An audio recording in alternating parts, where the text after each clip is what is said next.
The topics and opinions expressed in the following show are solely those of the hosts and their guests and not those of W4CY Radio, its employees, or affiliates. We make no recommendations or endorsements for radio show programs, services, or products mentioned on air or on our web. No liability, explicit or implied, shall be extended to W4CY Radio or its employees or affiliates. Any questions or comments should be directed to those show hosts. Thank you for choosing W4CY Radio.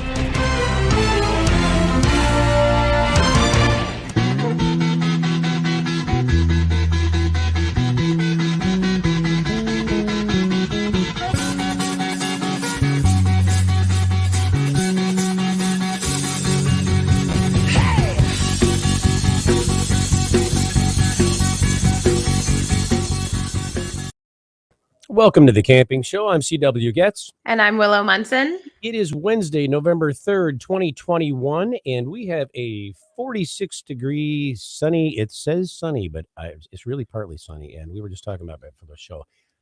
They like to humor us sometimes, but let's just call it sunny just for the record. Willow, what's your weather down there? Pennsylvania, the deep south of Yeah. Pennsylvania. Honestly, it's kind of the same. It's like sunny, cloudy. I don't know, like 60 degrees, cold enough for a hat. Yeah. Well, we've almost caught up with you. Well, 46 is a far cry from 60, but you'll get there. You'll get there. Nights are getting colder. Yeah, same here. I think we had a little frost the other night, which is always fun in the morning when you come out to your car, your vehicle, and you got to scrape you're in a hurry, and then you're late too, and then you got to scrape your window, and it just starts the day off right, doesn't it? Yep. Well, tonight's episode is brought to you by Campground Views, making camping easier, and by Rutabaga Paddle Sports, providing time on the water, and by Sandsbug, the quickest tent you've ever pitched. Tonight's episode is Curious by Nature with our special guest, Kendall Long. Willow, could you tell us a little bit about Kendall, please? 30-year-old influencer and science enthusiast from Los Angeles, Kendall Long entertains and educates thousands of fans with her fun fact video presentations, seen on TikTok and Instagram. Each of her cleverly produced videos reflect Kendall's interests in science, zoology, entomology, and space. Her signature introduction, "Let's talk about it, shall we?" is a perfect expression of Kendall's exuberant, witty personality. Kendall earned a bachelor's degree in multimedia communications from the Academy of Art University in San Francisco. More recently, she released her first book, Just Curious, a notebook of questions.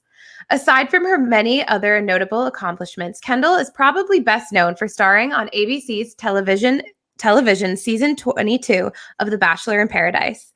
She has also been featured on a number of other popular television shows in the United States, such as Access Hollywood, E! Entertainment Tonight, and more. Here with us tonight from Los Angeles, recently returning from Europe, please welcome Miss Kendall Long. Welcome to the show, Kendall. How are you doing? Welcome, Kendall. Thank you for having me. I'm glad to be here. Yeah, we were talking about this before the show. So your weather in Los Angeles is where you're at. What is the temp out there? It's in the 70s, I would say. Very clear skies right now. I think it was raining a few days ago, but it's nothing to complain about right here. Nice. Yeah, light jacket. I'd trade you in a heartbeat. Yeah, and we're getting the coats out here. But you know what? I'm still wearing flaps because I'm one of those idiots that does that until about, I don't know, first or second snowfall, and I go, yeah, it's probably wearing flaps. Like yeah, I'm kind of a hippie child in that way, I guess. Oh, yeah. like flip-flops? Like flip-flops. I was in shorts 2 days ago, and it was still in the 40s, the upper 40s. But yeah, I do the shorts. Shoes are the first thing that I cover. Like I have to wear boots. Right? Yeah, my feet are socks, very vulnerable. thick socks. That's a vulnerable spot. I think if you go camping enough and you just get used to bare feet out there, I think that helps a lot because like you get like hobbit feet where you can kind of like go off rough terrain. Or, absolutely, yeah. I mean, yeah, you develop these really awful calluses, but it does protect you. It's nice. You can walk across gravel and things like that. So I have crazy calluses on my feet. I did soccer and track growing up, and I'd be able to like hike up rivers barefoot. Yeah. So you know exactly what I'm talking They're about. cold though. They get cold. So yeah, sometimes they do. Circulation. That is true. Well, I have to ask you, how was your trip to Europe, by the way? Oh, it was great. Yeah. You do a lot of cool fun stuff over there or what? Yeah, it was what I love to do when I travel is I like to be a bit of a flaneur, which is like you travel without a destination or a purpose. You're kind of just wander into different areas, and I find that's how I come across the most interesting places. So I think that's the best way to go about a lot of things. Just go and with no expectations and no itinerary or anything like yeah. that. I have to be here because that kind of ruins the whole idea of a vacation, doesn't it?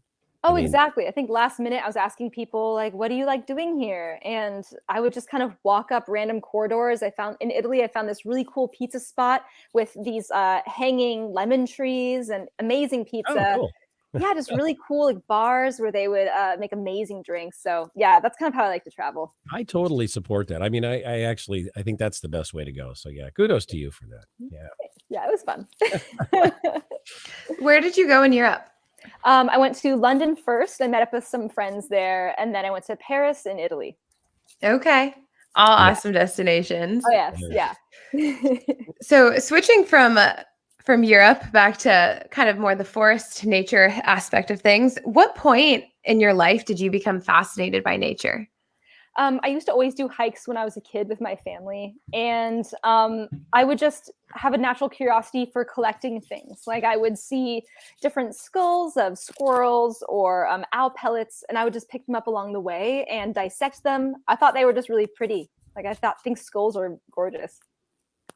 So okay, now you went camping like that as a kid. Now, big family? Did you all go? Everybody like four of you slept in a tent and all that kind of good stuff. I Or how wasn't really so my family's not really a camping family. I think with my brother, sister, and I, we love camping together. So we'll just go off to Yosemite and Joshua cool. Tree and places like that. And that's really my mom's not the biggest camper. My dad's the one that kind of inspired like the nature camping aspect in our family. Ah, Yeah. interesting. Now, do you guys do you glamp or do you camp? You know, yeah, I mean, I you know would what I'm say saying? I've done both. I've done Okay. both. So last time I went camping, we went to Big Sur and we got one of those big camper vans. And so I slept in one of those, which I consider glamping because you have a restroom, you have like a shower, I guess, if you need it. So I consider that glamping. But I was also doing a foraging trip. So I wanted to have a little kitchenette so I'd be able to cook things that I foraged on my trip. So that's the reason for the glamping. But there's nothing wrong with roughing it. I've done it before. Yeah. Yeah, yeah, that's cool. I mean, like, because when I say glamping, I mean I'm talking people are bringing like big stoves, and we're talking about well, and I know you don't do this kind of like when you're canoe camping and things like that, where you're digging a cat hole and you're using the facilities that don't exist, so to speak. But all that Oh, that's a little that's I roughing mean, it. I have gone to the restroom in nature. That's cool. So, See, here you are. part You of are a you real have to. camper, man. Yeah, you have to. That's part You of it, definitely have to. Yeah, Absolutely. yeah. You just I mean, you get the whole cool. Hey, I can do this, but I can also rough it too. So that's what's Yeah, cool about one that. with Some people, nature, yeah, that's good. Awesome. So, is there any sort of connection between your passion for journalism and your interest in nature?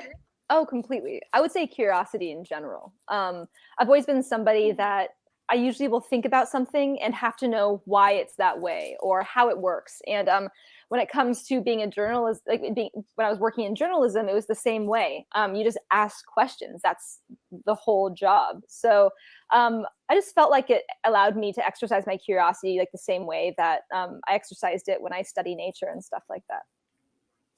Did you tear your toys apart when you were a kid, like I did? I did.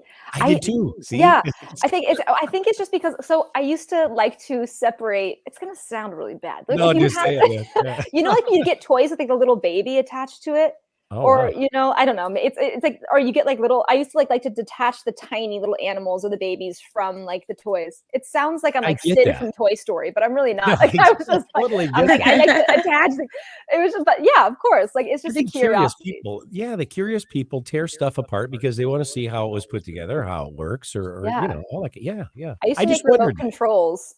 Weird, like out of like planks of wood, and I used to glue weird objects on the remote control. I'm like, this remote control has many different powers.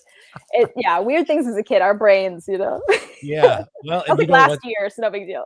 I think curious people discover a lot of things and they go on to invent things. So Kendall, there you go. I haven't yet I'd like to think that I could invent something. I used to try to make those like connected. Like one thing happens here, which causes something else to happen. Like a ball rolls down and it like knocks over a glass, which does this. Oh yeah. I used to Those try to do videos are those. so satisfying. They're fascinating. I mean, it takes a lot of brain power to be able to do that. I have tried as a kid, and how do they like gear the ball to go a certain way? Like Yeah. I think I mean, it's a great. whole physics thing, but I Yeah. mean, I don't, yeah. It's like a lot of things, but curious people figure that kind of stuff out. So yeah, absolutely. Yeah. And so, what made you decide to start doing the type of educational videos on social media that you do? I think selfishly, it was a way for me to keep it in my mind. Like I research a lot of different things. I have a broad but shallow pool of knowledge, is what I like to call it, and I jump from topic to topic. And I've always loved teaching because when you teach someone something, it's a better way to retain the information. So, and I was a journalist major. I love making videos. So I was like, these are things that I like talking about. And so I want to be able to remember them by like reiterating them and making them into a video. And it's really fun for me to take like a bunch of big articles and to condense them down into like a more digestible format for people. So yeah, it was kind of just for me because my audience initially had nothing to do with animals or nature or science. Like I didn't think anyone was gonna be interested in me talking about that stuff at first. How do you, I'm curious, how do you pick, because you and I talked about the egg thing the other day, Yeah. which, yeah, and I go, oh, there it is. I read it. And Mhm. how do you pick what subject or what topics you're gonna do videos on? Honestly, an example is the egg thing. I had eggs in my fridge. I went to Europe and came back and I was like, are these still good? I don't know. And then I did a bunch of research on how long eggs can last. And then I did a story about it and someone was telling me, even if they're outside the fridge, they can last. And then I Yeah. just dove into that. And so it really just kind of starts from like a spark of curiosity. And then I like to dive deeper into it. And I read a lot, so I get ideas from books that I read. I keep up to date with science news, so I'm constantly reading articles about science. Oh, wow. So yeah, there's a lot of different inputs. And Willow, I'm going to interrupt you for a second. See the other, when you came home from Europe, there was a photo of something that had taken on a life of its own. Oh yeah. What was that exactly? I forgot. So it That was was pad thai. So I forgot a bunch of stuff in my fridge when I went, and I left pad thai there, and and I love how mold like turns into like a whole ecosystem and world within itself, like different Yeah. colors, different textures, shapes. It's like an alien planet. So I one time saved a jar of whatever it was, and I couldn't get rid of it because it was like a beautiful like mold landscape inside of it. But yeah, I did document the moment, and I had to throw it away because my Yeah, it roommate was would cool. probably hate that. But Yeah. yeah. But that was a great post on there. And I'm trying to think, I'm thinking, well, you know what? I remember her posting, but I don't remember exactly what it was. So I'm going to Yeah, some weird gross thing. It was kind of unidentifiable at some point, that. Yeah, oh yeah, it was a lot of stuff getting going on with it. digested by different bacteria and fungal matter. Yeah. Oh, I love it. Okay, well, on that note, we're going to take a break, but don't go away. We'll be back with more of The Camping Show on W4CY Radio and Talk 4 TV after these messages.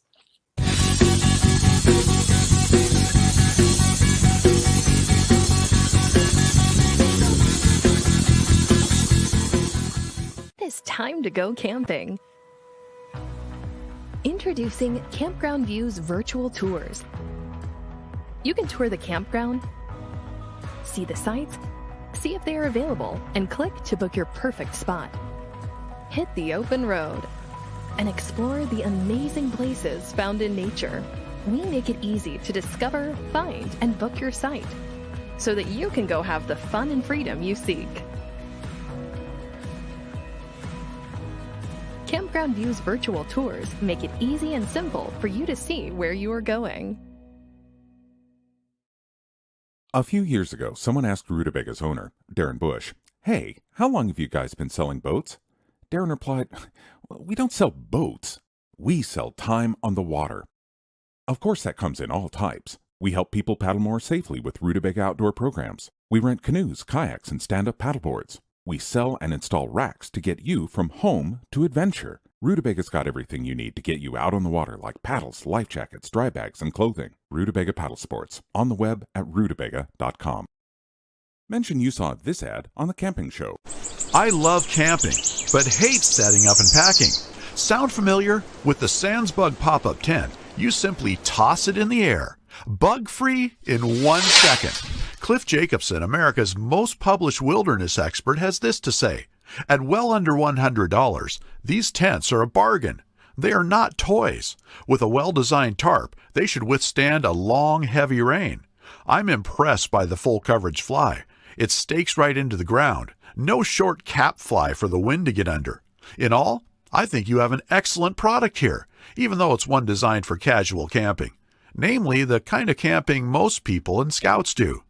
The SANSBUG has been used by the U.S. and Canadian military, disaster response volunteers in Haiti, ecologists in Madagascar, and doctors in the Amazon. SANSBUG, the quickest tent you've ever pitched. Find us on sansbug.com.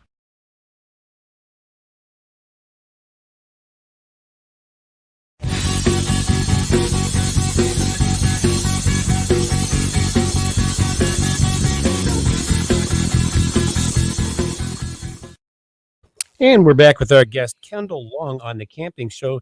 Kendall, I know you covered this here a little bit, but I'm going to ask you, where do you find all the interesting facts that you present in your videos?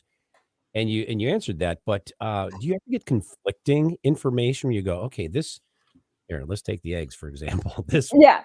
Okay, I can only have them out for 3 months, and this one says I can have them for 6 months if I don't watch. Do you ever get conflicting stuff like that? And then if you do, what do you do with it? I mean, Completely. Yeah. I think the importance of information is that you should always get it from more than one source, Okay, yeah. And so I used to collect information for Discovery Digital Network when I was interning. And so I used to have to go through multiple different sources in order to find the real truth. And statistics can always be, I guess, exaggerated either way. And so I try to have a non-biased perspective. So I try to keep away from opinions at all times as well. Yeah. So that really does go back to a journalism thing that here, Sarah Scott has a question. This is my friend from Springfield that I mentioned to you before the show. Hi. So ask her if she saw any cool wildlife while in Mexico on Bachelor in Paradise. Yeah. Oh yeah, completely. Okay, so whenever we film Paradise, there is a crab migration that happens during that time. So before I came down, I was researching how to identify male and female crabs, and I actually did see a crab when I was there, a female crab that was stuffed with eggs, just had so many eggs like coming out of her abdomen, and it was so cool. And I was also doing some studies on some blackbirds that were there. So when you stay in the hotel, blackbirds will come like every night. There will be your light from your patio, and all these bugs will come in, all these June bugs. And so then during the day, they're all kind of struggling on the ground, and all the birds would come and eat them. And so I would love to like watch that process happen. Yeah. And some iguanas, there's iguanas everywhere. Yeah. How are you with June bugs? Oh, they're fine. Yeah. Really? So I collect them. I also collect fig eater beetles. So entomology. So I have little tiny jars. Whenever I see a dead fig eater beetle, I'll just collect it. They're beautiful and shiny, and I have a phobia about June bug or with June bugs. Because they're loud. Because they're loud. They won't bite you. I mean, they're harmless. They're creepy, and they get in your hair, and you can't get them out of your hair. I used to have arms. Their arms are like all weird and kind of like, I can see how it's a little intimidating. Yeah. I don't like them. I just that's what I'm thinking. I wonder, because you're into that sort of thing. I wonder if not a problem. Like, yeah. Oh yeah, no, I love all bugs. Yeah, wow. That's good. I must be like a little girl like that. It's like, oh. But they do creep me out. I'm sorry. Good for you, though. In your videos, your signature line, "Let's talk about it, shall we?" Yeah. Would you mind sharing or doing a few fun facts here with us this evening? Ooh, of course. Let's see. I have so many like random animals in my brain. So I was recently researching about the axolotl, and there are those little they look like little sea dragons. They're like lizards, like related to salamanders, that have those little what are those called? They're actually gill. Well, they have like these gills on the sides of their heads that actually collect like air bubbles and allow them to breathe underwater. But they also can regrow their brains and regrow their hearts. Regrow their brains and their hearts. My God. Yeah. So if they get damaged, they can actually regrow body parts like better than any other animal. And so those absolutely blow my mind. Wow. That is crazy. I know sea stars and worms can do that too sometimes. Yeah. Like if you chop a worm in half. Mm-hmm. I totally never tried to do that as a child. Of course not. No, but that was the problem with fishermen too, is they would have a bunch of sea stars inside their catch, and they would try to kill them to have less sea stars, and they'd chop them up in pieces and throw them into the ocean, and they were just creating more sea stars. So karma. Yeah, exactly. It's like you're gonna try to kill sea stars, they're gonna come back tenfold. Yeah. Oh my God. That the brains when they grow those back, are they smarter the second time around? I or, sure hope so. Yeah, right. Because they had a bad experience what they just did. Yeah, So right. who's They're the- like, yeah. they remember. They're like, not again, never again. Never- Yeah. But so do one of your and actually do the do one of the just like you do it on the show or your videos. let's I wanna hear see. that. Yeah. So it depends. Like, let's see what animal. I'll go. Let's talk about the anglerfish, shall we? And Yes. so I'll go into it, and it's kind of like a little. I love bringing back like old time speak. I don't know if that's the right way to say it, but like words that haven't been used as often anymore, like shall Oh. we or dang nabbit or gosh darn it. Like Yeah. I love that vocabulary. So that's kind of just how I talk normally. And so it kind of just got into my videos and people started noticing it. And so now I'm like, now it's a thing. Like, shall we? Shall we do it? I like that. I think it's cool. Absolutely cool. Yeah. What's your favorite topic that you've done a video on? Very favorite. You've I done a would lot of them. say- I've done a lot. I would say that there's this one slug that can photosynthesize, which I thought was really cool. It actually had a way of getting chloroplasts into its cells, so it was able to like photosynthesize from the sun.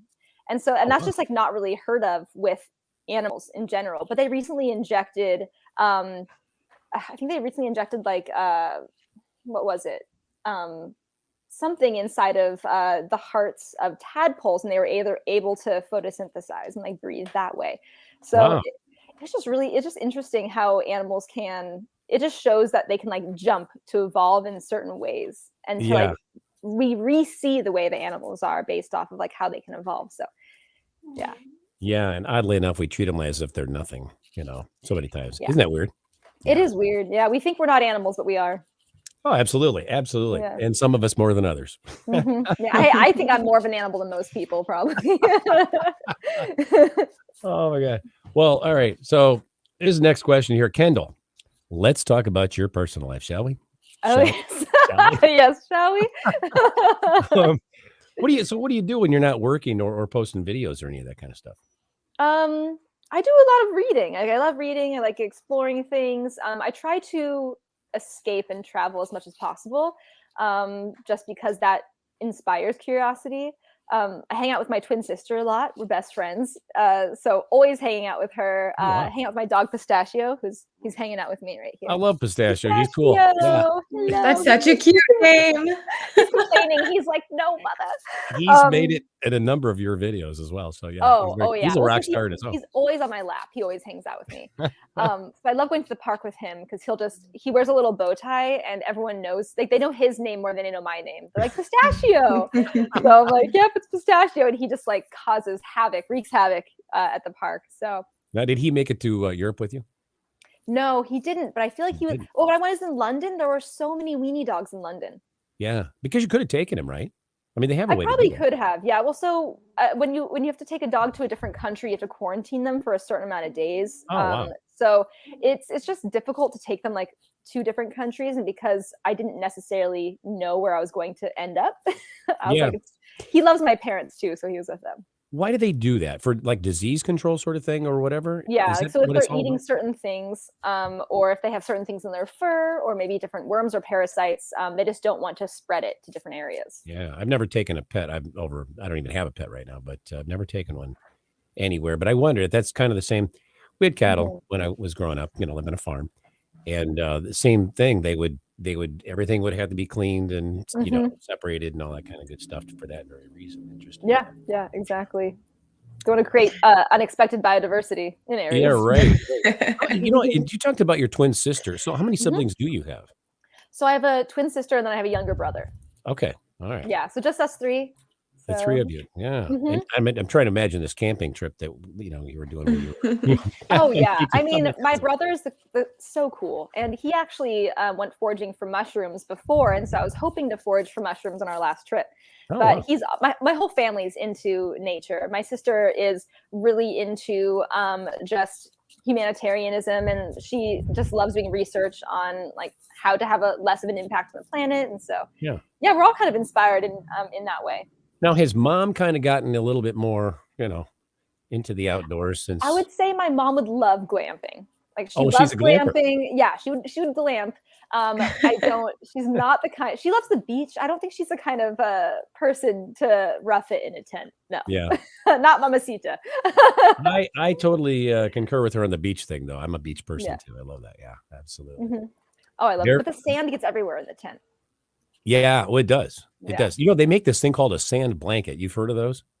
Where actually, when you get on this thing, it's a woven type of blanket, and Oh, and it goes through.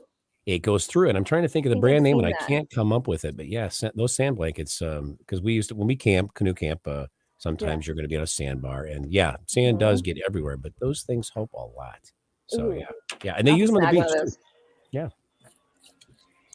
So, how does starring on season 22 of The Bachelor happen? A curiosity again, I suppose. I mean, one day I was with my girlfriends house sitting my parents' place, and we were watching Rachel Lindsay's season of The Bachelorette, and I was drinking wine, and I ended up applying. And they called me the next day. I was like, I'm a taxidermy collecting, ukulele playing twin. And they're like, bingo, this is the weirdo of the show. So yeah, they called me the next day. I'm sorry. Weenie. And how many episodes have you been on? I have no idea how many episodes I've been. I mean, I think That's fair. I think there's like 8 to 10 episodes per season. So maybe like a little less than 30 or so. Oh wow. Yeah. That's a lot. So, That's a yeah. lot. I'm not exactly sure how much TV time. I'm sure no more. So we'll see. Well, you get like so when it was was that the first time you were on television or no? Have you done other things prior to that? I've done other things. Yeah. So I grew up in LA. So when you grow up in, and I also, a lot of my friends and friends of friends work in the industry. I actually worked in the industry before I was on the show. I was a creative director. So I usually am behind the camera creating sets. So that was funny to kind of jump from being behind the camera to in front of the camera. Kind of a Joel Osteen sort of thing, right? Yeah, I'm not familiar. Joel was he's a pastor on TV now, but he started out behind the camera, and his dad was the pastor. But yeah, I feel like you feel like more comfortable just because you know the inner workings of how things happen. It's not that big of a deal, you know. I just always felt comfortable in a camera environment just because I grew up with it.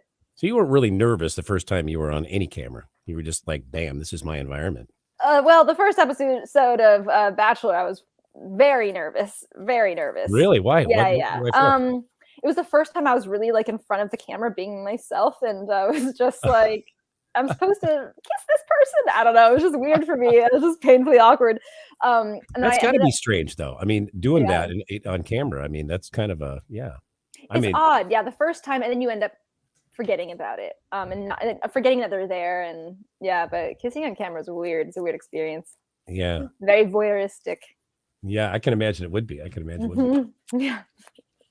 Okay, well, on that note, we're going to take a break, but don't go away. We'll be back with more of The Camping Show on W4CY Radio and Talk 4 TV after these messages.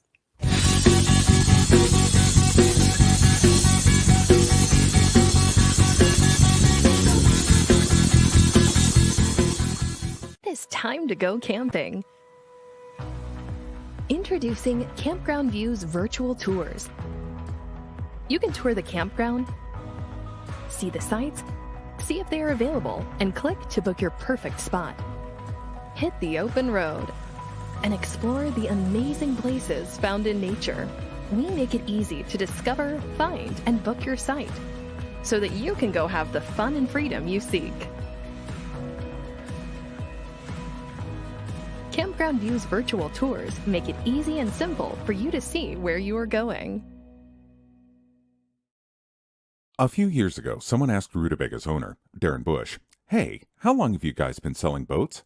Darren replied, "We don't sell boats. We sell time on the water." Of course, that comes in all types. We help people paddle more safely with Rutabaga outdoor programs. We rent canoes, kayaks, and stand-up paddleboards. We sell and install racks to get you from home to adventure. Rootabaga's got everything you need to get you out on the water, like paddles, life jackets, dry bags, and clothing. Rutabaga Paddle Sports, on the web at rutabaga.com. Mention you saw this ad on The Camping Show. I love camping, but hate setting up and packing. Sound familiar? With the Sandsbug pop-up tent, you simply toss it in the air. Bug-free in 1 second. Cliff Jacobson, America's most published wilderness expert, has this to say.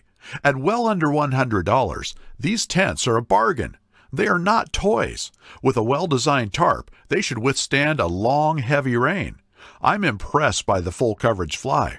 It stakes right into the ground. No short cap fly for the wind to get under. In all, I think you have an excellent product here, even though it's one designed for casual camping. Namely, the kind of camping most people and scouts do. The SansBug has been used by the U.S. and Canadian military, disaster response volunteers in Haiti, ecologists in Madagascar, and doctors in the Amazon. SansBug, the quickest tent you've ever pitched. Find us on sansbug.com.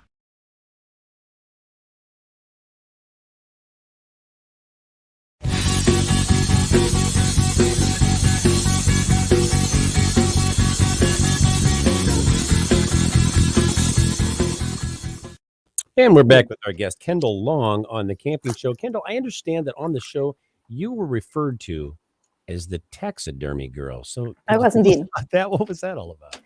I think a lot of people thought I was an actual taxidermist, which is not true. I just collect taxidermy because I study like zoology, entomology, botany, and so that's kind of part of studying that is being inspired by pieces around you as like study tools. Yeah. So yeah, I've collected ever since I was younger. I would find things, like I said before, when I was hiking, and that kind of turned into discovering that you can actually have like full-on stuffed specimens, and they're just art to me. Yeah. You know, somebody asked me about that today. Is she a taxidermist? I go, I don't think so, but I'll tell you what, she's probably going to tell us tonight on the show all that. I have done taxidermy before. So my friend Mickey she's a traveling taxidermist, and she's amazing, and she does sustainable taxidermy where she gets all of her pieces from either animals that have died in with like the feeding for snakes or pet stores and stuff like that. So very sustainable. And yeah, she taught me how to do it. So that's pretty cool. So I mean, how many, like, have you done it quite a bit or just a little bit? And a handful. I've done like 4 or 5 pieces. Yeah. So I mean, by yourself or just helping your friend Mickey? I had some assistance. But I appreciate your honesty. No, it's like, I do this, you know. The first time I did it actually was on the show. So we had like a date, and they were asking me like, what do you want to do for a hometown date? And I was like, well, I'd like to do a picnic at a cemetery, because there's beautiful cemeteries in LA, like Hollywood Cemetery. They do movies at Hollywood Cemetery. So I was like, that'll be really fun. Or I was like, maybe we can make taxidermy. And they're like, yes. So I had like a whole rundown of how to do it really quick. And then it was the first time I did it on the show. Yeah. Oh, that's very cool. Wonky. Yeah. Well, you know, that absolutely. I can see that being, but this is going to be a different show. We're going to do taxidermy on this. Yeah. I'm sure you're the only one that's ever done anything cool like that though, right? As far as I can tell, I mean, no one else has done taxidermy after me, so they are going to remember you forever for that. That is extremely cool. Right. That weird taxidermy girl. Oh, yeah. I think it's awesome. Yeah, that kind of thing. I think people do think, oh, that's kind of gross, but it's really not that gross, is it? I don't believe so. I mean, for me, it's just a way to kind of see how things work and to visualize things that I've studied about. And I think with taxiderm mounts, when they're done correctly, they're very respectful and they're anatomically correct. And it's just a way to teach people about animals. And like within like a lot of museums will have specimens of every animal in existence. And there are ways to track evolution. There's ways to just be able to like look back and like discover new things. So I just think it's such a cool way to do that. Yeah, I definitely agree. That's awesome. Okay, Roxy, can we have you put up some of Kendall's photos and we'll have her tell us about them? Oh, fun. These are cool photos too, by the way. Yeah. That's Sheba. What is it? Sheba. Like Sheba. As in the queen thereof? Yeah, Sheba. Queen Sheba. This is a ram. Oh yeah. So that's at the LACMA. So that's a Colombian mammoth. Those tusks are for real. Oh yeah, those tusks are for real. So they're different than woolly mammoths. Woolly mammoths have smaller tusks, and they're smaller animals in general. This is for Colossal, which is a genetics company that I work with. With tusks like that, how in the hell do you eat? I don't know. I mean, that would be. Yeah, it's purely for mating, those tusks. It's kind of like a Majami is more like, hey, these are really cool things. Come mate with me. But I could imagine like eating it. I mean, they must have really long tree branches and they can kind of like dodge. Yeah. Yeah. That's amazing. That's amazing. Mhm. Oh, it's pistachio. There you go. That's a Going on beautiful a little- picture, by the way. Oh, thanks. You're doing a little ocean adventure Yeah. with my sister. Yeah, hiking. Oh, so this is this is where I beekeep. So I beekeep. It's kind of like a urban farm that I go to, and in the back there's like this whole beekeeping like center. So this is just like a crop of strawberries that I was eating. I think I've seen you in the beekeeper's outfit, have I not? Oh yeah, I yeah. thought so, yeah. I have a full-on beekeeping outfit. I try to go once every month when I'm not traveling, but yeah, I've learned so much about bees. I love them so much. Yeah, I love that you're so much into this nature thing. I mean, I think that's very cool and very Completely. diversified too. Yeah. Yeah. There's no limits to the curiosity No, nature it's- has. So. Oh, yeah. There's another mammoth, Colombian mammoth. So at the LACMA, I love the LACMA. I like the Science Center, a Natural Where's- History Museum. I love museums. Where's that at?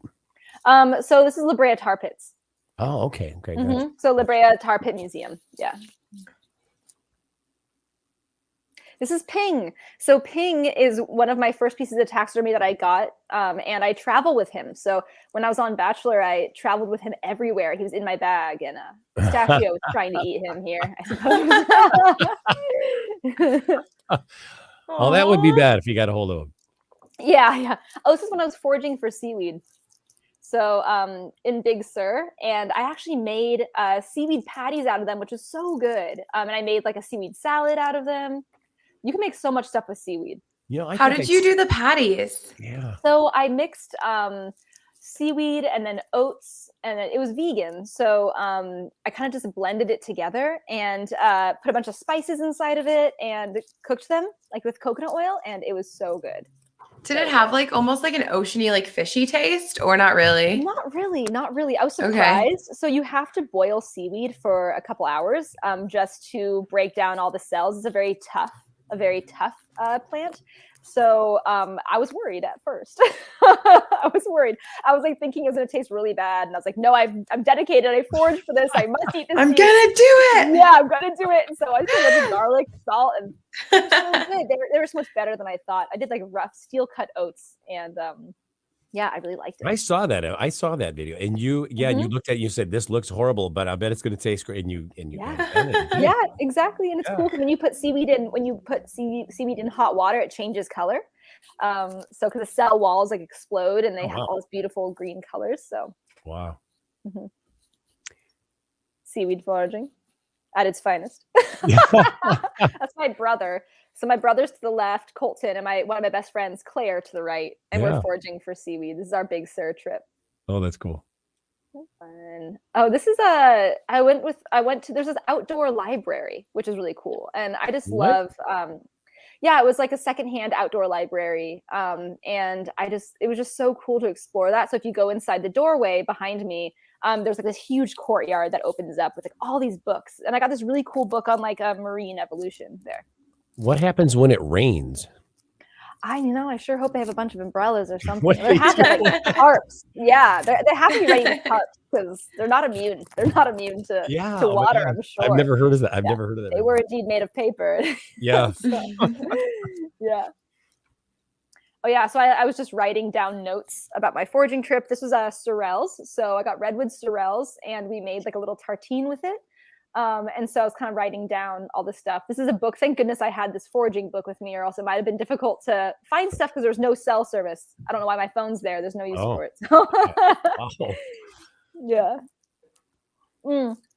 So this is it's actually a called what's it called? I think it's something Warrior. It's a nonprofit that helps rehabilitate horses that have been abused, but it's also for people who were in the army to help with PTSD. They help take care of like the horses there.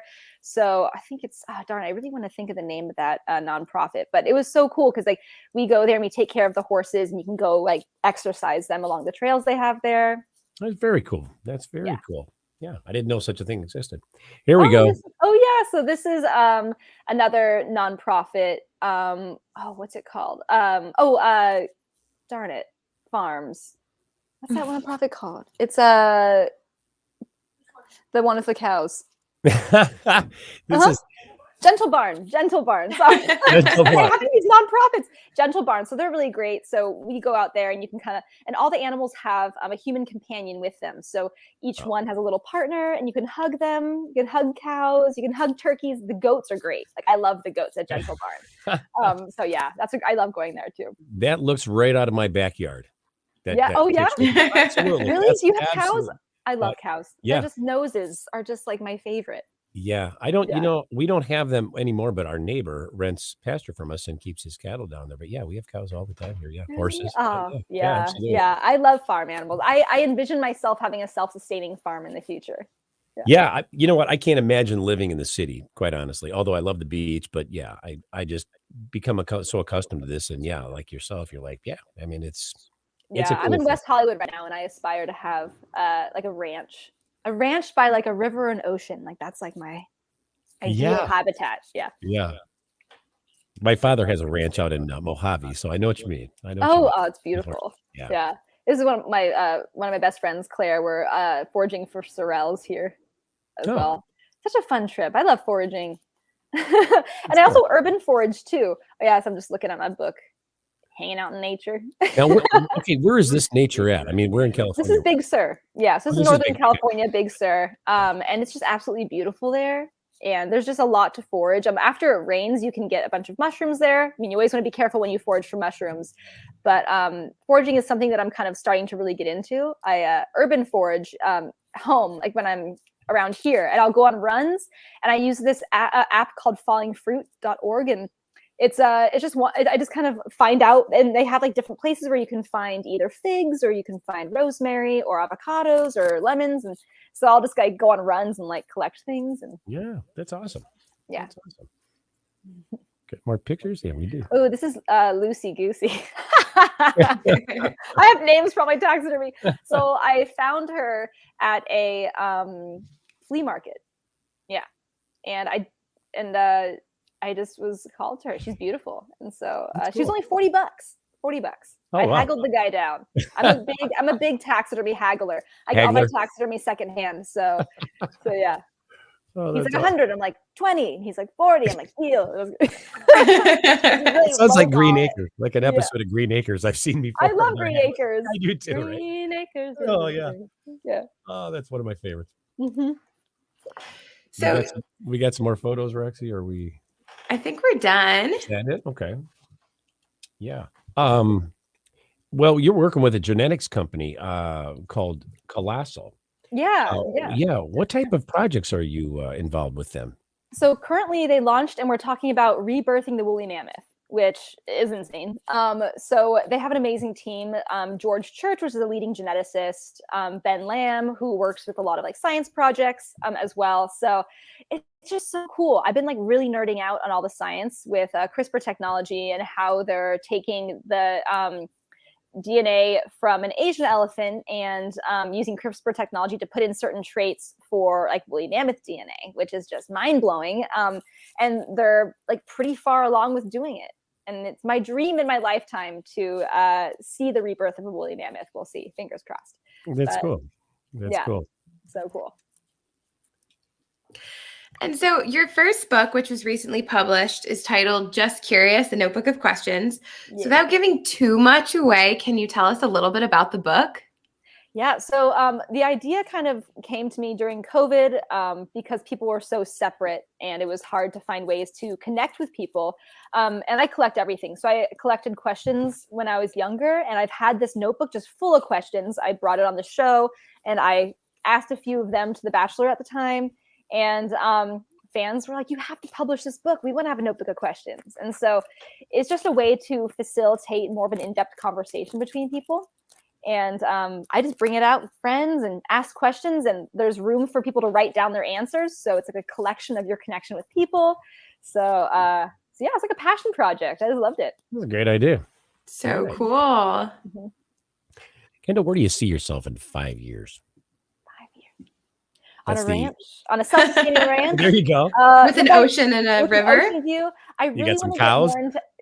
Whenever I envision my future, I envision like a vegetable garden, and also I want to have an office full of just like all my specimens. And I really want to get into more entomology. So I picture like boards full of like entomology pinning and. CW, do you Yeah. know what entomology is? I'm learning. What is it? Collecting. Oh, I won't say that.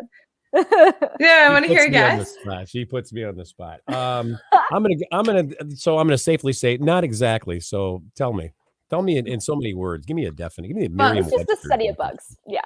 Bugs. So The okay, study of Bugs. Yeah. yeah, So it's not bugs are, like, bugology then. I wish bugology sounds should way be. cooler, yeah, but it's just so fun because bugs are insane. Just the way they've evolved is so different. They can actually. I read this one book about like how they zombify their prey sometimes. Like wasps will zombify cockroaches for them to watch their young and to like be food basically later. And bugs are just so cool. There's just a whole world, you know. Yeah. Absolutely. My gosh. And where can our viewers and listeners purchase your book and follow you on social media? So my book is on Amazon.com, Just Curious, Notebook of Questions. It's also on my website, KendallLong.com. And my Instagram it's Kendall Long, and TikTok too. So all of my science videos, I primarily put on TikTok. It's Kendall Long. So yeah, that's me. You know, I can tell you something. If you've not seen Kendall's videos, they're extremely cool. You know, I mean, I thumb through stuff and I rifle through. In fact, that's how we met. I go, wow, this girl's cool, man. These are cool videos. And I usually skate through things and I'm like, yeah, whatever. And I kept coming back to that. And I'm like thinking, you got to get this girl on the show, man. This is cool. I love this stuff. Oh, I'm so glad. Yeah.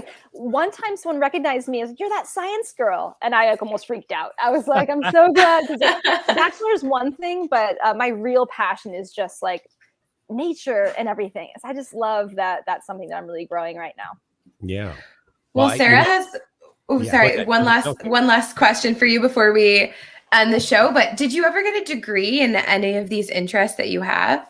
No. So I like to say that my degree is in this asking questions. You know, I mean, I'm a journalist major. So I do a lot of my own research, and I'm self-taught with most everything that I know about animals. And I like it that way. I don't like to have a structured way of learning. I more so want to say, oh, I want to learn about praying mantises. Someone mentioned like, I want to learn about like anglerfish or polar bears, like, space, like, what do I want to know about? And I just dive into it. So, and the internet is an amazing teacher when used correctly. So I'm on board with all that. I think that's a great way to do it. Honestly, Yeah. I totally support that. Absolutely. Well, I'll tell you what, thank you, Kendall, here for being our guest on the camping show this evening. It was an absolute pleasure to have you here with us. oh, thank you so much for having me. This has been, I love talking about all the nature things. This has been great. Well, Yeah. we can certainly do this again sometime if you're up for it, because I'm Oh, sure I you've would got a love lot that. more to share. Oh yeah. I can talk about animals forever, space forever. So Well, I'll definitely keep that in mind. Yeah. yeah. We'd also like to thank our sponsors, Campground Views and Rutabaga Paddle Sports, and Sandsbug for bringing you tonight's show. Be sure to tune in for next week's episode, Winter Kayaking, with our special guests, Colin Kemp and Dan Bowers. Until then, thank you for tuning in to The Camping Show. This is CW Getz And Willow Munson. reminding you, Learn more. do more. See you next week. Bye.